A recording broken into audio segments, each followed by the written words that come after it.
시간에는 굴비 그림을 그렸던 시기의 작품을 가지고 서로 이야기를 진행하도록 하겠습니다. 수묵화는 인간의 정신을 그린다는 측면에서 매우 주요한 형식이죠. 먹으로 그린 그림이에요. 먹은 뭘로 만드냐면 소나무 뿌리를 태워서 만든 그림으로 만든 거죠. 그런데 세상에 존재하는 모든 것을 다 섞어버려도 검은색이 되고 세상에 존재하는 모든 것을 다 태워버려도 검은색이 됩니다. 그래서 소멸이면서 곧 생성이라고도 얘기합니다. 그래서 하늘천 따지 거물현 누르왕, 검다라고 하는 것은 굉장히 신비롭고 아득하지만 생명이 움트는 자리를 검다고도 하죠. 그래서 수묵화를 얘기할 때는 그 물로 불로 태운 것을 섞어서 그리는 그림입니다. 물과 불이라고 하는 극단의 모순을 섞어서 조화시키는 거죠. 쌀에 물을 넣고 불을 이렇게 지펴서 밥을 하지 않습니까? 냄비가 없으면 이 두 가지가 이제 섞이지 못하죠. 이게 조화입니다. 그래서 극단과 극단을 조화시키는 것이 삶의 철학입니다. 수묵도 그런 점에서 불과 물이 만나는 거죠. 사람도 관계도 그렇다고 해요. 불같이 뜨거운 성격을 가진 사람과 느긋한 물 같은 사람이 만나야 서로 조화가 되지, 불과 불끼리 만나면 서로 치고받고 그냥 굉장히 싸우기에 급급하다고 하죠. 그래서 이 수묵화는 그러한 어떤 배경을 지니고 있는데요. 수묵화를 그리는 사람이 여러 번 붓질을 하거나 고치거나 이렇게 해서 그리는 것이 아니기 때문에 어렵다고 합니다. 수묵화는 내가 사유한 세계를 형상으로 나타나는 그림입니다. 그래서 내 생각 속에는 내면, 세계, 잠재의식, 철학, 지금까지 살아왔던 부모로부터 받았던 모든 유전인자가 나라고 하는 하나의 정신을 만들어내고 그 이상세계까지 포함한 것을 붓에 실어서 종이에다가 풀어서 그림을 그립니다. 그런데 검은색의 먹이 흰 종이 위에 딱 묻히는 순간에 모든 대상은 갈라져 버립니다. 칼로 자른 것처럼 분리되는 거죠. 이 분리되고 있는 속성에 의하여 천지개벽이 일어나는 거고 그것을 깨닫는 순간에 먹을 함부로 놀리지 못합니다. 화가는 저 같은 경우는 붓으로 먹을 묻혀서 그림을 그리는 순간에 칼로 종이를 오린다고 생각하고 붓을 사용합니다. 그래서 저는 붓을 칼이라고 생각합니다. 만약에 작가가 그림을 그렸는데 형상의 내면 속에 숨어져 있는 뜻을 읽지 않고 겉으로 드러나는 형상만으로 멋지다, 근사한데 좋다, 그렇게 되면 그림을 읽을 수가 없습니다. 제가 이 강의를 시작하면서 고민했던 것이 바로 이런 점입니다. 자칫 작가의 의도를 말하게 되면 관람자에게 작가의 뜻에 강요되고 끌려가는 것 같아서 제한적일 수 있다. 너무나 작가의 말에 자기가 경도되어서 이것이 그것이다라고 느껴버리게 된다면 이것은 매우 상상력이 있는 사람에게는 해가 될 수 있습니다. 그런데 그 반대의 측면을 보면 작가의 내면 세계가 때에 따라서는 얼마나 깊고 또 얼마나 넓게 들어갔는지 사물을 보는 관점이 어떻게 밀도 있게 파고 들어간지에 대해서 조금이라도 이해를 하고 그림을 보면 그렇구나 그러면서 향상이 되는 거거든요. 저는 이 향상이라는 부분을 매우 소중하게 생각합니다. 공부하는 이유도 나의 향상을 위해서 공부하는 거고 그림을 그린 것도 나를 향상시키기 위해서 하는 거죠. 지금 아마 여러분들께서도 이 인문학이라는 이름을 가지고 그림 읽기 예술에 대한 강의를 듣는 것도 자기 향상을 위해서 듣는 거라고 저는 생각이 듭니다. 나를 향상시키는 것은 모든 것에 우선합니다. 그래서 작가가 어떻게 고민했고 어떻게 사유했고 그리고 어떻게 담론을 진행시켰는지 그 뜻을 읽는 사람을 뭐라고 하냐면 진인이라고 합니다. 진인은 깨달음의 경지에 도달한 사람을 진이라고 합니다. 도를 깨쳐가지고 깊은 진리를 깨닫는 사람은 그림을 하나도 배우지 않아도 보는 순간에 그냥 바로 통으로 해석되지 않고 전체가 들어온다고 해요. 그래서 일종의 소통한다는 것은 문화의 행위인데 이 작가가 그린 것 속에서는 복합술, 복사술, 속이 계속 뜻을 숨겨놓거든요. 가면을 벗겨보니 또 다른 가면이 있다. 그래서 사람으로 하여금 궁금증을 유발하게 하고 그것을 계속 추구해 들어가는 것 자체가 예술의 행위로 간주하는 거죠. 그 복사술, 속에 숨어져 있는 뜻을 파헤쳐 보면서 화가의 눈높이를 통해서 작품을 이해한다. 이게 지금 이 강의의 목적입니다. 그래서 이 굴비 그림 속에서는 그러한 복사술이 앞에 인물보다도 조금 더 숨어 있습니다. 그래서 그걸 같이 한번 보도록 하겠습니다. 제가 첫 번째로 굴비 그림을 그리면서 참 그때는 군대를 제대하고 나서 얼마 되지 않았던 때이기 때문에 참 싸나웠고 입장이 분명했고 한편으로는 손이 고팠어요. 뭘 아무것도 않고는 살 수가 없었고 아침 일찍 가서 먹을 갈아서 그림을 그려야 됐고 그리고 점심 먹고 나서는 도서관에 가서 계속 내가 부족한 철학에 대한 내용들을 읽어봐야 됐고 사람을 만나보러 스케치를 다녀야 됐고 이러면서 썼던 거의 초창기 글인데 이번에 이 강의를 준비하면서 읽어보니까 굉장히 싸납습니다. 굴비를 왜 그리느냐? 지금 이 수목소매를 왜 했느냐에 대한 저의 작가 노트입니다. 수목의 위대한 가능성은 상도를 벗어난 작업에서부터 시작된다고 믿는다.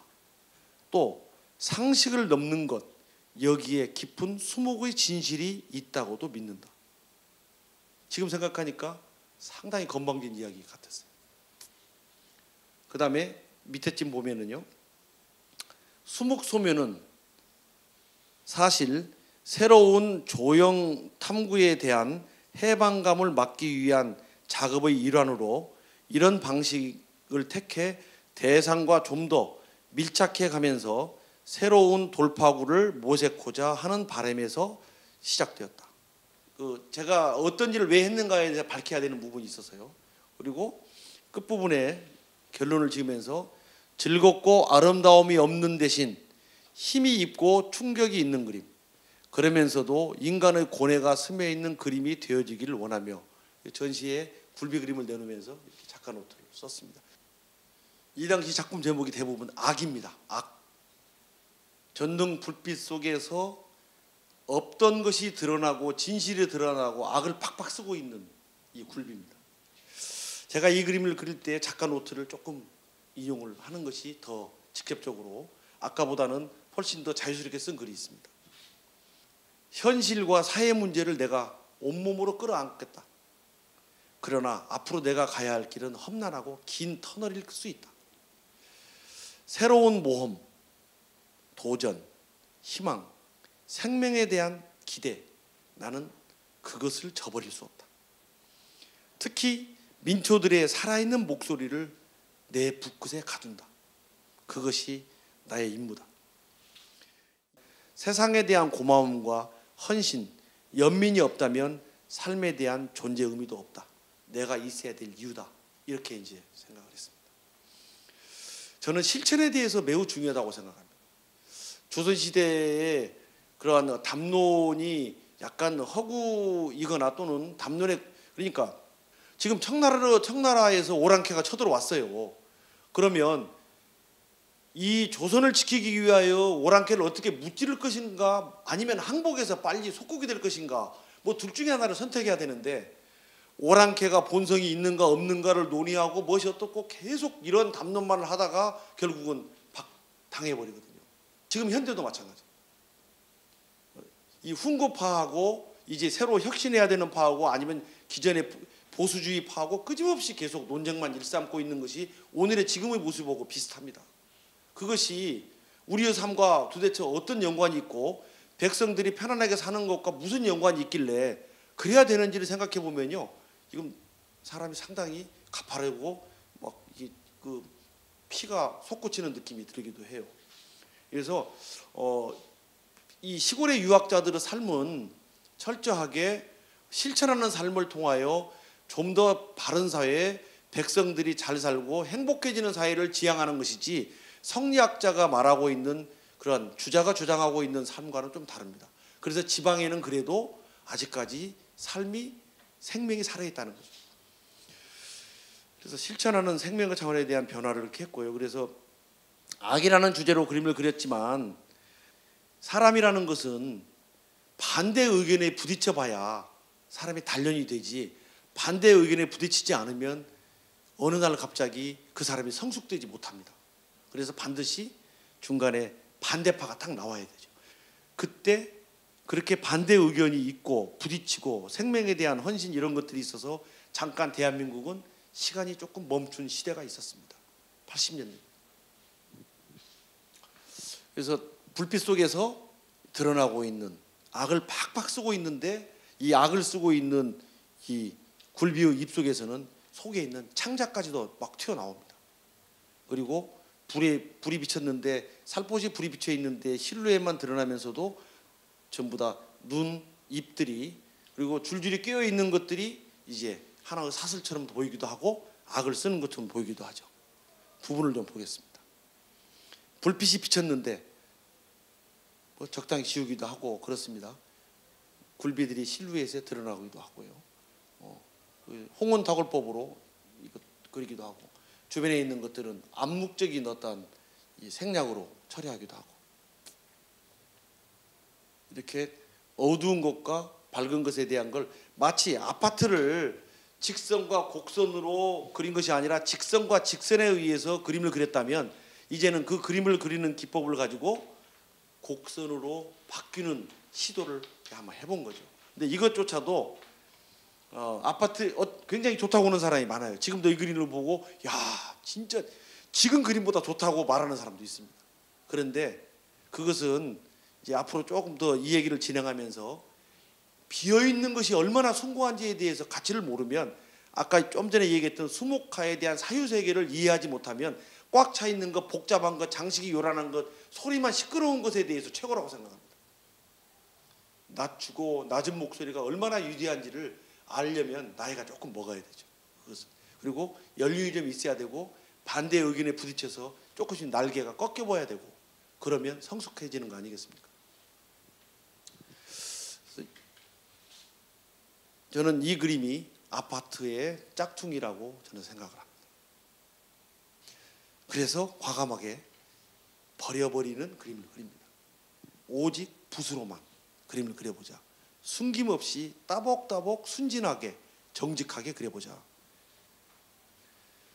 선을 중심으로 그리자. 선은 인간의 뇌 속에 각인시킵니다. 성철스님 그림을 그릴 때 그 얘기를 했어요. 왜 당신 그림을 보면 누워있을 때에도 계속 그 형상이 드러나는지 몰라. 그래서 제가 선을 쓸 때 좀 다르거든요. 어떻게?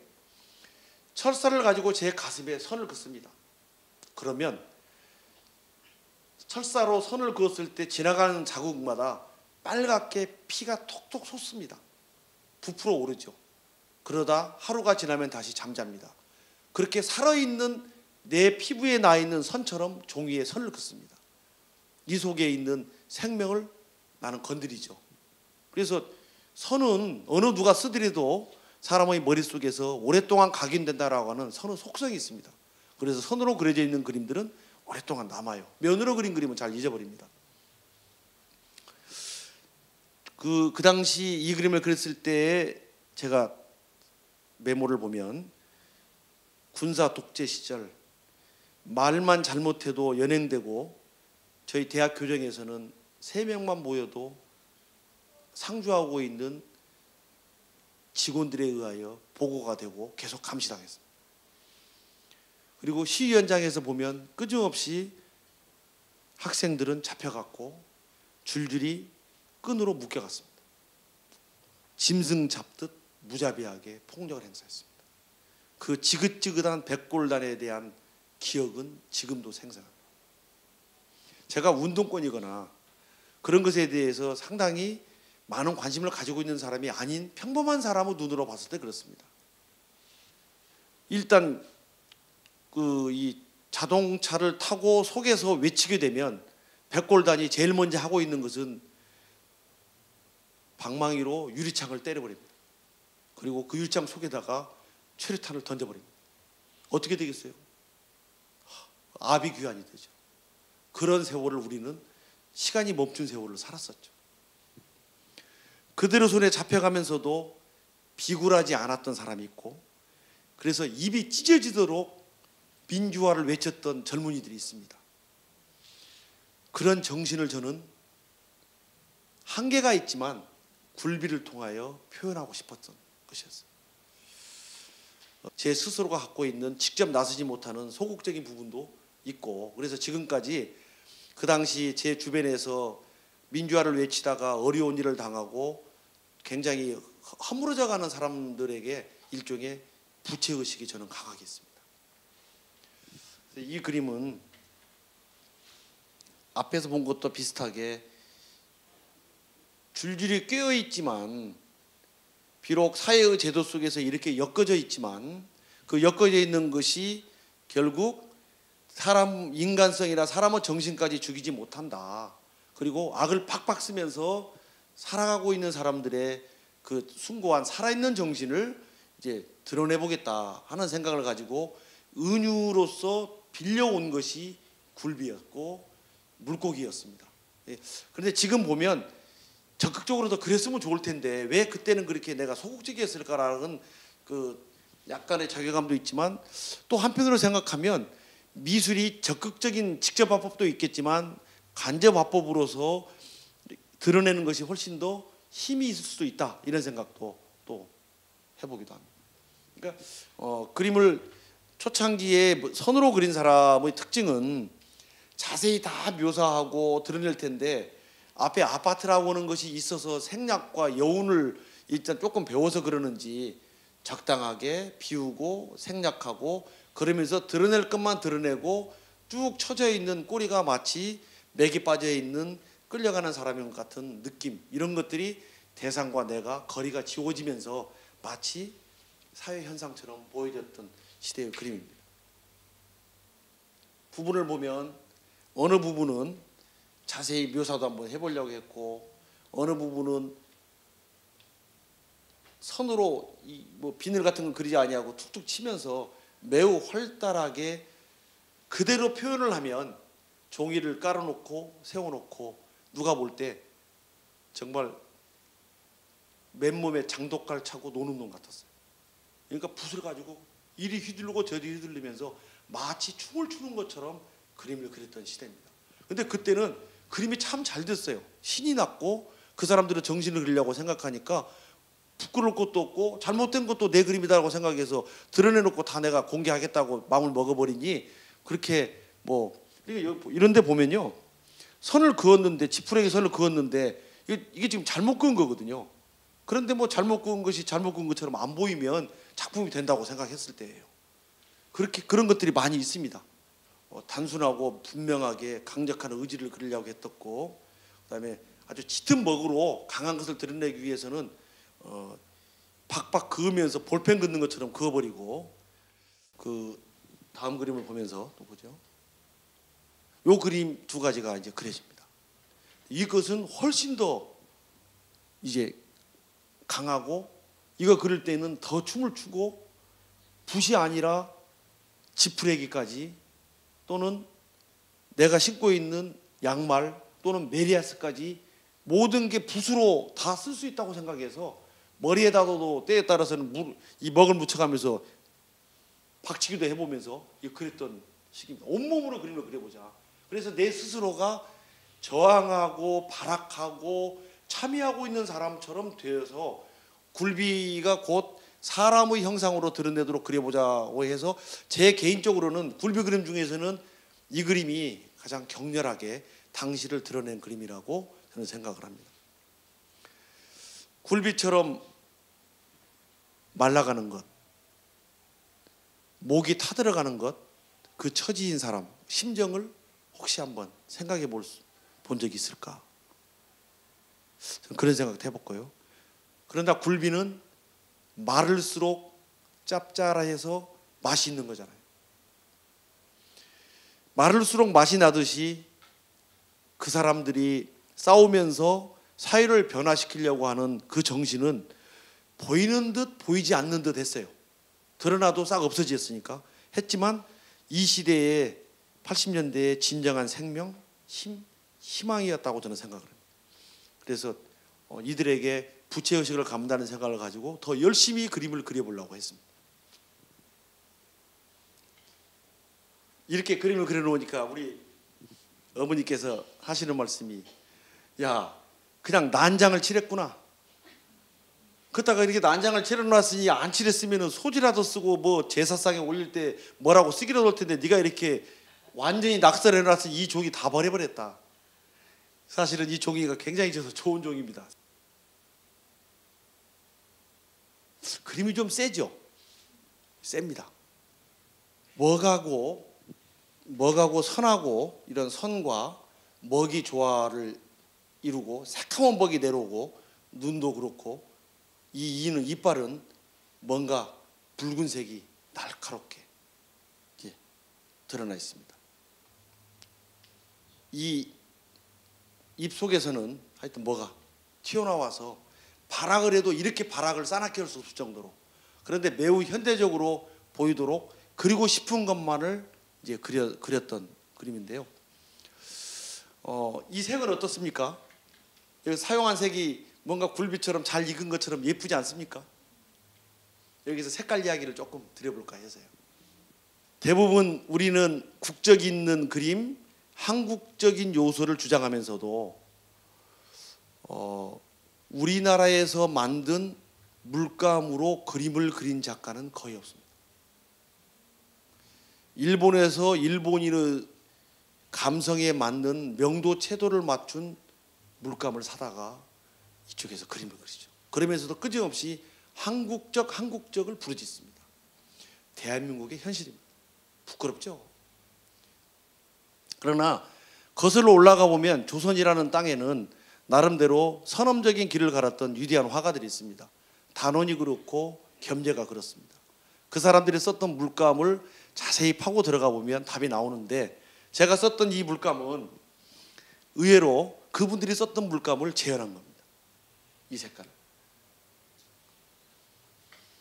우리가 시골에서 홍어를 사다가 삭힐 때에는 항아리 속에 집어넣어서 숨을 쉬게 만들고 다음에 짚을 넣죠.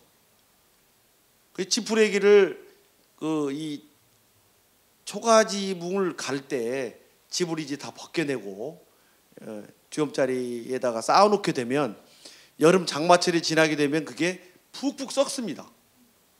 썩고 물이 막 진한 고동색이 나오죠. 그 진한 고동색이 나오는 그 지푸레기 썩은 물들을 냄비에 집어넣고 푹푹 끓이게 되면 이 물감이 나옵니다. 이 물감이 나옵니다. 저는 그걸 어릴 때 학습을 해서 이제 포도즙 같은 경우 아파트 그릴 때 그게 어려움이 없었던 거죠. 배추즙을 써서는 배추 색깔이 안 나와요. 만약에 쑥을 뭐 짓이겨도 쑥색이 안 나와요. 빨간 꽃을 짓이긴다고 해서 빨간 꽃이 안 나옵니다. 그러나 나오게 만들 수 있는 방법은 있어요. 우리가 혹시 이제 연세가 드신 분은 기억할지 모르지만 쪽색이라고 혹시 기억하시나요? 쪽색. 예, 풀입니다. 굉장히 독한 풀입니다. 소도 안 먹지 않아요. 근데 쪽을 심어놓고 발효를 시키고 꺼내서 물을 젓고 해서 염색으로는 가능합니다. 그걸 염착시킨다고 하죠. 물감으로 들어요. 그런데 이걸 물감으로 만드는 기술은 없습니다. 물감은 반드시 쪽이라는 색깔이 남색이 있어서 물감으로 드는 것이 아니고, 그게 그 농도가 물속에 녹아있는 것을 묻혔을 때 햇빛을 봐서 산소하고 접촉을 해야만 이게 산화되어서 물감이 나오는 거예요. 그러니까 처음부터 물감색으로 칠한다는 것은 현재까지 과학이 발달한 오늘날에도 가능하잖아요. 그래서 그런 물감 등도 현재 하여튼 만들지도 못해요. 이 물감은 두엄자리에 있는 지푸레기를 섞은 것으로 다양하게 이렇게 칠하다 보니 색깔이 참 포근하고 마치 잃어버렸던 세월의 흔적 같은 느낌도 들기도 했습니다. 눈이고 손들이 보면 마치 비구상처럼 형상이 없는 것처럼 보이기도 하지만 굉장히 센 이유 중에 하나가 제가 볼 때는 이렇습니다. 눈빛이 혼탁해요.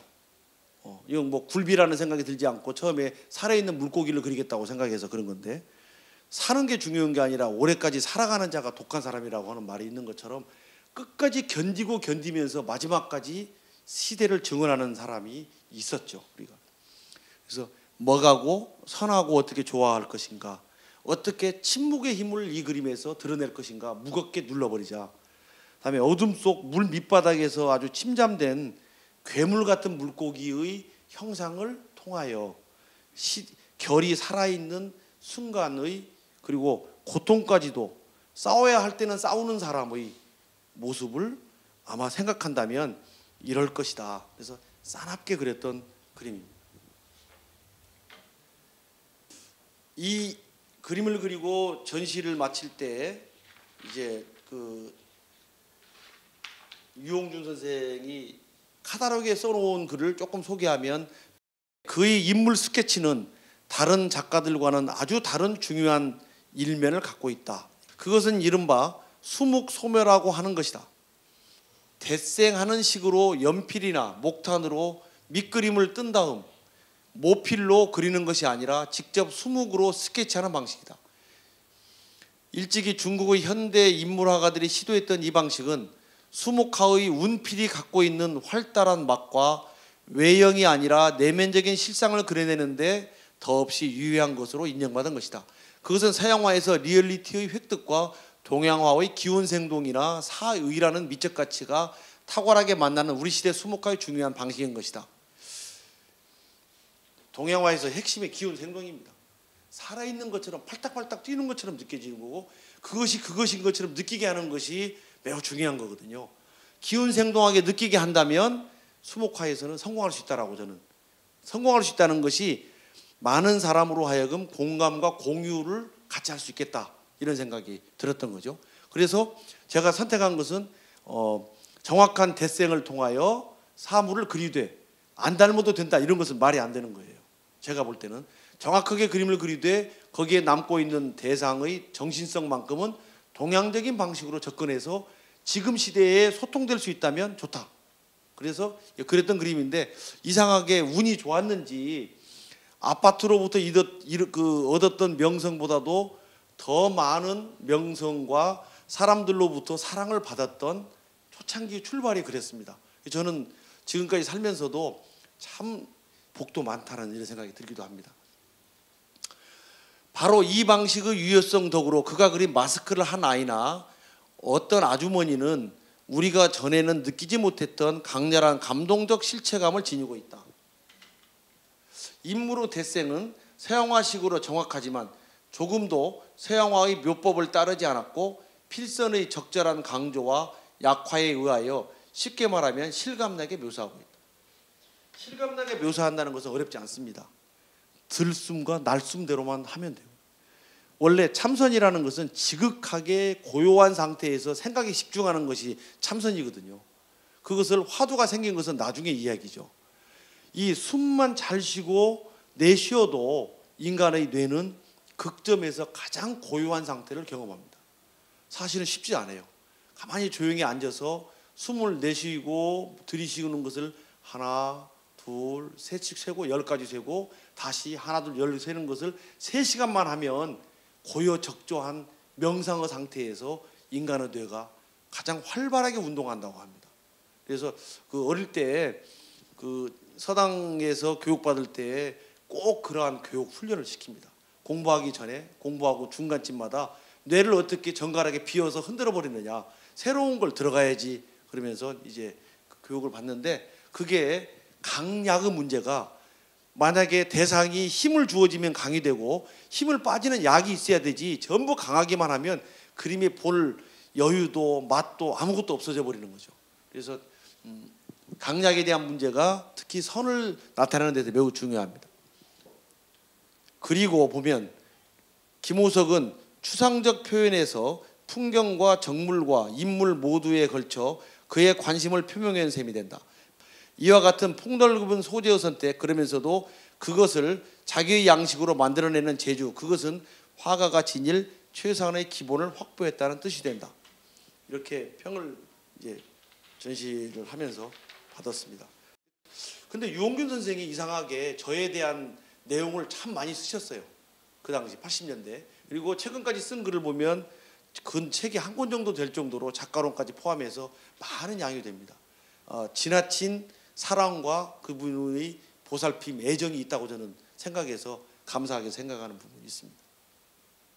또 저를 소개한다고 하면서 그림을 몇 가지를 이제 그 미술 잡지에, 중앙일보 미술 잡지에 소개하면서 이렇게 또 글도, 그는 요약적인 선으로 형상을 떠낼 줄 알고 작가의 감정을 먹의 번지기 속에 담아낼 줄도 안다. 그래서 그가 그린 굴비라든지 쪼그려 앉은 할아버지를 보면 울림이 강한 화면이라는 데 쉽게 동의할 수 있게 된다. 이 울림이라는 부분을 매우 저는 중요하게 생각해요. 그림에서 울림이 없으면 작품 생명력은 없습니다. 울렁울렁거리고 뭔가 보자마자 막 그리워지고 안 보면 미칠 것 같은 어떤 느낌 같은 것이, 저는 화가로서 다른 작가의 그림, 굉장히 좋은 그림을 보면 그런 느낌 속에서 눈물이 나기도 하고 굉장히 슬퍼지기도 하는 묘한 감정을 느낍니다. 뉴욕에서 어떤 작가의 작품을 보면서 내 발바닥 따박따박 걷는 소리가 그렇게 구슬필 수가 없었고, 그 그림을 보는 순간에 야, 어쩜 이렇게 슬프게 그림을 잘 그렸을까, 그러면서 눈물을 흘리면서 나를 치유하는 순간을 경험하게 돼요. 예술은요, 이렇게 말만 이렇게 하는 것이 아니라 정말 위대할 수 있습니다. 위대합니다. 그런데 예술의 전제 조건은 자유죠. 예술가에게 어떤 자유로움도 베풀어주지 못했을 때는 예술은 이제 죽습니다. 다만 그가 그림의 주제를 어느 만한 크기로 확대해 갈 것인지에 대해서는 일단 보류해 주기로 한다. 일단 아파트 그림을 통하여 그렇게 됐지만 새로운 수묵 소매를 통하여 이 사람이 어떻게 그림을 그렸는데 출발은 좋다. 그런데 어떻게 될지에 대해서는 나도 평론가이지만 어떻게 잘 모르겠다. 보류해 주기로 한다라는 표현이 여러분들한테 나오기 시작합니다. 유홍준 선생한테 나오는 것도 있지만 또 그 비슷하게 한국회화사의 거장인 이태호 교수를 통해서도 그런 말이 나옵니다. 수묵의 딜레마와 그 극복에 대해서 김호석 수묵화에 대한 평을 이태호 교수는 합니다. 김호석의 그림은 내용과 형식에서 젊은 수묵파를 극복하려는 감은 있으나 전반적으로 아직 먼물통에 빠져서 빠져나오지 못한 상태다. 제 글을 보면서 그렇게 얘기를 해요. 이번에 처음 선보인 수묵 소묘의 인물화나 소품들 역시 푹푹 내리지른 필선이 강해지긴 했지만 아직도 필묵의 맛에 끌려가는 느낌이다. 2년 동안 그는 짧은 기간 동안에 그림을 그려서 표현력을 증진을 기대하기는 어려운 일이고 의식의 성장만을 기대했었다. 지금처럼 물든 먹물이 덜 빠진 어정쩡한 그 잔영은 수묵운동이 지닌 딜레마의 다름 아니다. 저에게 이제 문제를 딱 제시합니다. 왜 그림을 그리며 무엇을 누구를 위해 그릴 것인가가 하는 우리의 현재적 삶과 이 시대에 대한 과학적 성찰회로의 자기 변혁이 있어야 할 것이다. 그도 잘 아는 바이지만 지식인 화가로서 우리의 바람직한 자존의 주체적인 미술 문화 창조를 실현해내기 위한 현실과 역사의식을 다지며 사회 변혁의 힘이 되어야 하기 때문입니다. 제 그림을 보면서 사회 변혁을 이 선생님은 이제 느꼈던 것 같습니다. 저는 정리를 하자면 가장 간단한 재료로 가장 간단한 선으로 사람의 감정 표현까지 속에 있는 어떤 내면의 성찰의 모습까지도 드러낼 수 있을 것인가, 이것을 매우 어렵고 지난한 것이겠지만 그것을 극복하지 못한다면 화가로서의 삶은, 화가로서의 작품은 내가 넘지 못한다면 여기서 포기해야 된다. 내가 계속 매너리즘에 빠져있는 화가로서 쫑쫑이 그림을 그릴 것인가, 아니면 나를 갈아서 깊은 땅을, 보습으로 깊은 땅을 파야 다시 봄에 씨를 뿌렸을 때 뿌리를 내리면서 큰 식물, 채소가 크잖아요. 그런데 살짝 보습으로 땅을 파면 그 키도 크지도 않고 아주 작아집니다. 열매도 부실하고. 그래서 땅을 깊게 파는 거거든요. 뒤에 엎어버리는 거죠. 그래서 털을 갈아버린다고 하는 건데, 털을 갈아버리는 것만이 내가 살 길이다라고 느낀 것은 시골에서 이 생활했던, 실천하지 않는다면 결국은 생각만으로서는 사회를 바람직하게 바꿀 수도 없다.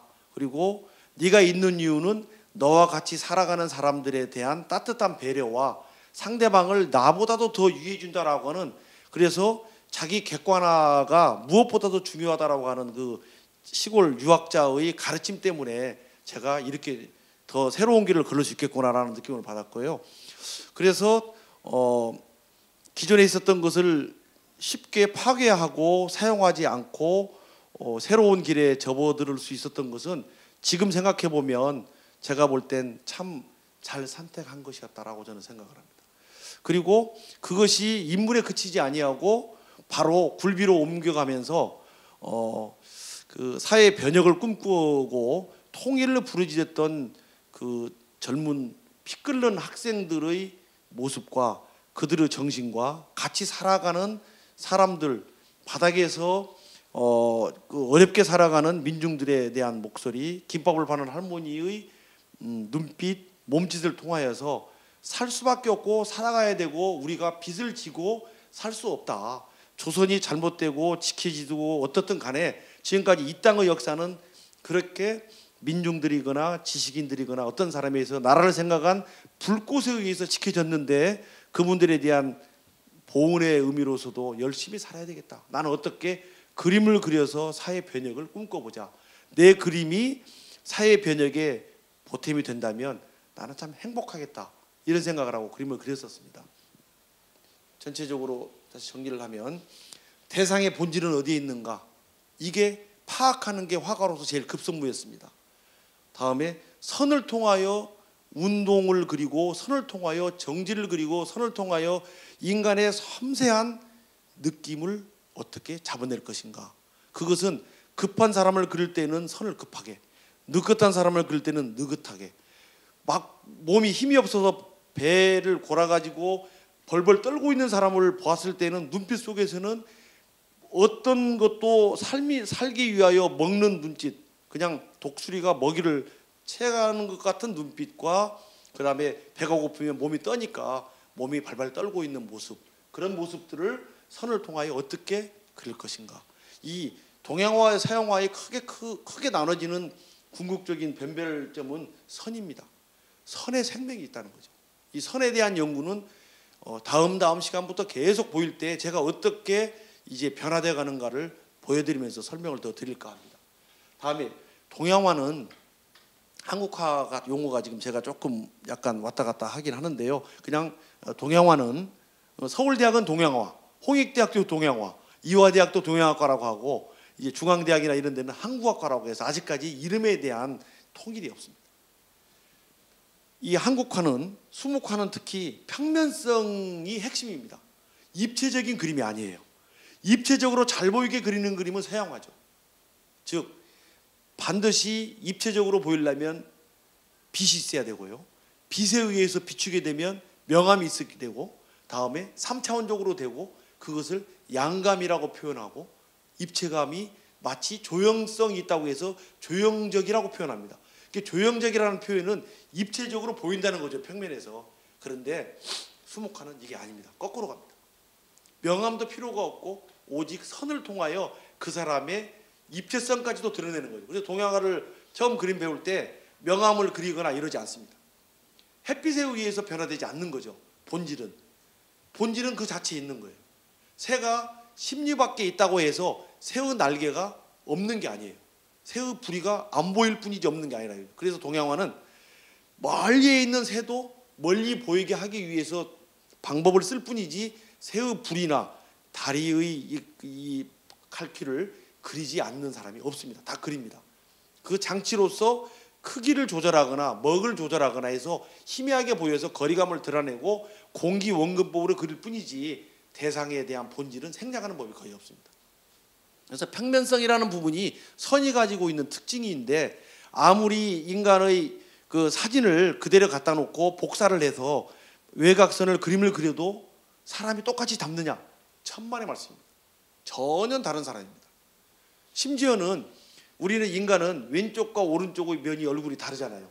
그래서 하나를 바르게 인화하고 하나를 거꾸로 인화해서 똑같은 왼쪽의 얼굴을 오른쪽 얼굴에 붙이면 전혀 다른 사람이 되어버립니다. 그만큼 굉장히 예민하거든요. 그 얼굴이라. 그런데 그 얼굴이 선으로서 그렸을 때는 평면 속으로 명암을 빼버리면 사람이 너부대디하게 딱 화져버려요. 닮지 않아 보이는 거죠. 그래서 동양화가들은 그것을 선을 줄여서 사람을 닮게 만드는 본질에 대한 다가가기 때문에 그것을 본인의 아주 노하우라고 생각을 하면서 가지고 있습니다.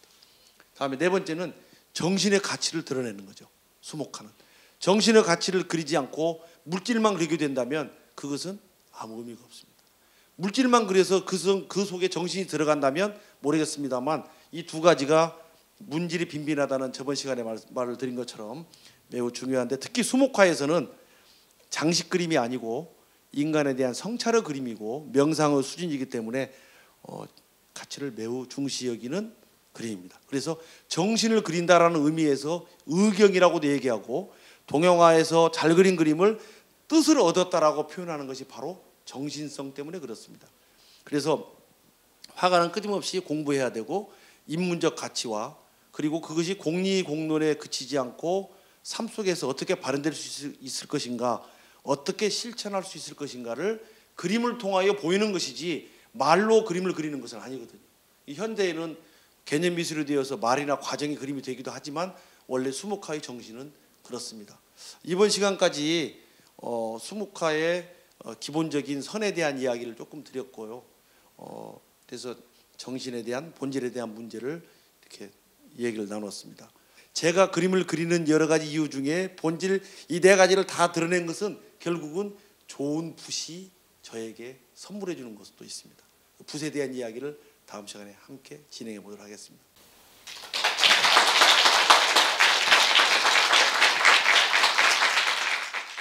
혹시